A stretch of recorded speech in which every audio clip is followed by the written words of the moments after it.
Hey hello guys, welcome to my YouTube channel. So दोस्तों, मैं आज आपको बताऊंगा कि आप झारखंड सीडीपीओ के लिए कौन सा बुक आपको लेना चाहिए। तो चलिए दोस्तों, शुरुआत करते हैं। देखिए दोस्तों, सबसे पहले अगर शुरुआत करूं तो देखिए, सबसे पहले झारखंड जीके पढ़ना, तो उसमें आपका झारखंड का हिस्ट्री, ज्योग्राफी, पॉलिटी, कल्चर के बारे में पढ़ना है तो आप उड़ान का बुक ले सकते हो। अगर ये बहुत ही इजी वे में दिया हुआ तो आप समझने के लिए, और एक सिस्टमेटिक तरीका रहता, वो बहुत ही अच्छे से इसमें डिफ़ाइन किया गया है। आप इसे देख सकते हो और प्रैक्टिस के लिए आप इसका ऑब्जेक्टिव भी ले सकते हो, या फिर इसका अल्टरनेटिव मैं बोलूँगा कि हमेशा दो चॉइस होना चाहिए जो आपको अच्छा लगे। पहला मैं आपको ये रिकमेंड करूँगा, और दूसरा अगर आप ले सकते हो तो एक मनीष रंजन का बुक आता है, आप उसे भी देख सकते हो। तीसरा मैं आपको रिकमेंड नहीं करूँगा। ये बुक आपको, चाहे आप जेएसएससी के लिए कोई भी तैयारी कर रहे हो या जेपीएससी के लिए, ये दोनों बुक ही बहुत ही कारगर है अगर झारखंड से रिलेटेड जो भी क्वेश्चन आता है। और हम लोग बात कर रहे हैं जेपीएससी सीडीपीओ की। तो सीडीपीओ के लिए आप जान सकते हो, सीडीपीओ जेपीएससी का भी हालांकि ऑनलाइन आया नहीं है, but child development project officer का ये पद है। तो लेकिन है दोस्तों, आप कुछ स्टैंडर्ड बुक फॉलो करना पड़ेगा, क्योंकि जेपीएससी आप जानते हो कि अगर यूपीएससी के बाद कोई भी स्टेट में जो पब्लिक सर्विस कमीशन का एग्ज़ाम होता है, वो बहुत ही रेस्पेक्टेड जॉब रहता है, और क्वेश्चन का क्वालिटी भी उसी स्तर पे आया जाता है। तो दोस्तों, मैं सारा धीरे धीरे आपको बुक बताऊंगा। ये एक हो गया, उसके बाद चलिए देखते हैं दूसरा बुक। और दूसरा बुक क्या है दोस्तों? ज्योग्राफी। अगर ज्योग्राफी आपको पढ़ना है तो कुछ नहीं करना है दोस्तों, आपको आपको सिंपली आपको 11-12 का जो एनसीईआरटी का बुक है ज्योग्राफी का, आप उसे देख सकते हो। वो मोर देन इनफ है। ये मोर देन इनफ है, ये पीटी और प्लस मेंस, क्योंकि इसमें मेंस का भी एग्ज़ाम है, तो ये दोनों के लिए आपके लिए बहुत ही अच्छा रहेगा। इससे ज़्यादा आपको पढ़ने की ज़रूरत नहीं है। चलिए नेक्स्ट बुक देखते हैं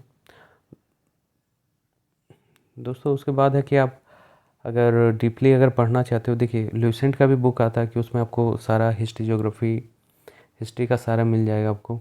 बट क्या रहता है कि सारा ही चीज़ मिल जाता है, बट आप एक थोड़ा एक स्पेस जो, जैसे मॉडर्न, ये बात करते हैं एंशियंट हिस्ट्री है, ये एनसीईआरटी का ही है। आर एस शर्मा बहुत ही पुराने लेखक हैं। तो इसका जो व्याख्या किया जाता है, डीपली जो पढ़ाया जाता है, इससे आप लगता है कि आप याद नहीं कर रहे हो, आप एक कहानी की भांति पढ़ रहे हो उसे। या इसमें कल्चर के बारे में बताया गया हो, या मौर्य काल हो, या फिर मुग़ल के बारे में हो, बहुत ही अच्छे तरीके से बताया गया है कि हुआ था तब क्या हुआ था, कल्चर पे क्या प्रोग्राम हुआ था, आए थे तो हमारे सभ्यता में क्या चेंज हुआ था, आने के बाद जो आर्किटेक्चर रहा था उस पर किस तरह सुधार हुआ, कल्चर पे क्या क्या हुआ, पेंटिंग में किस तरह प्रोग्रेस हुआ। तो बहुत सारी चीज़ें इसमें आपको डिटेल, और जब ये आप डीपली पढ़ोगे तो आपको एक अच्छा अंडरस्टैंडिंग होता है। ये एनसीआर, ये मॉडर्न हिस्ट्री के लिए था। और दोस्तों, इकोनॉमी के लिए आप कोई भी बुक ले सकते हो, बट ओवरऑल आपको थोड़ा व्यू जानना है तो आप इंडियन इकोनॉमी रमेश सिंह का ये ले सकते हो। और बहुत सारे ऐसा जो टर्म रहता है दोस्तों आप उसे गूगल या फिर यूट्यूब से भी पढ़ सकते हो। जैसे हो गया कि रेपो रेट क्या है, इस तरह आपको समझना होगा। रिवर्स रेपो रेट क्या है, ये इस टर्म को आपको पूरा बुक पे ही डिपेंडेंट नहीं रहना होगा। अगर आपको समझने में दिक्कत होती है तो आप, या फिर आप दोस्तों चैट जीपीटी पे सर्च करके इसको अच्छे से समझ सकते हो। तो इकोनॉमिक्स के लिए आप रमेश सिंह देख सकते हो।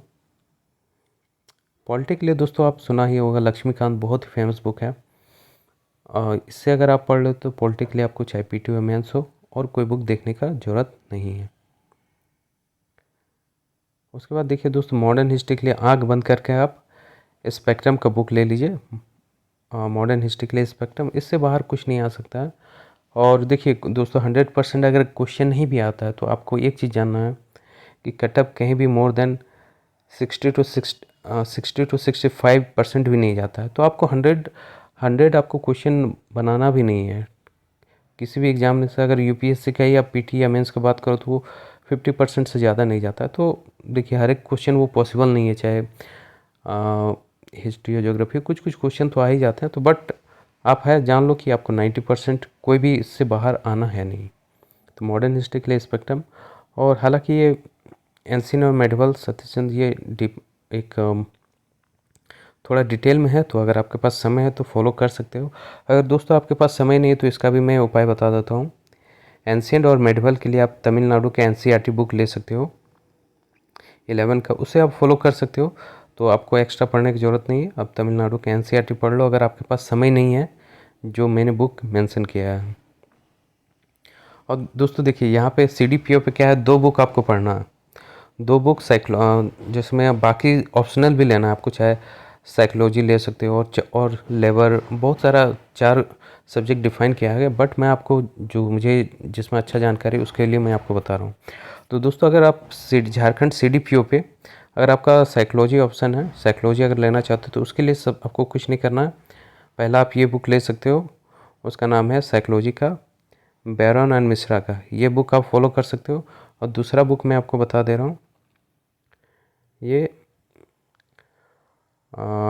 आरएस अप्लाइड साइकोलॉजी ले सकते हो, सावन का आप ले सकते हो। ये दोनों बुक आप दोस्तों, अगर साइकोलॉजी अगर आपका ऑप्शन है तो यहाँ पे आप देख सकते हो, पढ़ सकते हो। 2 ही बुक आपको लेना है और ज़्यादा नहीं लेना है।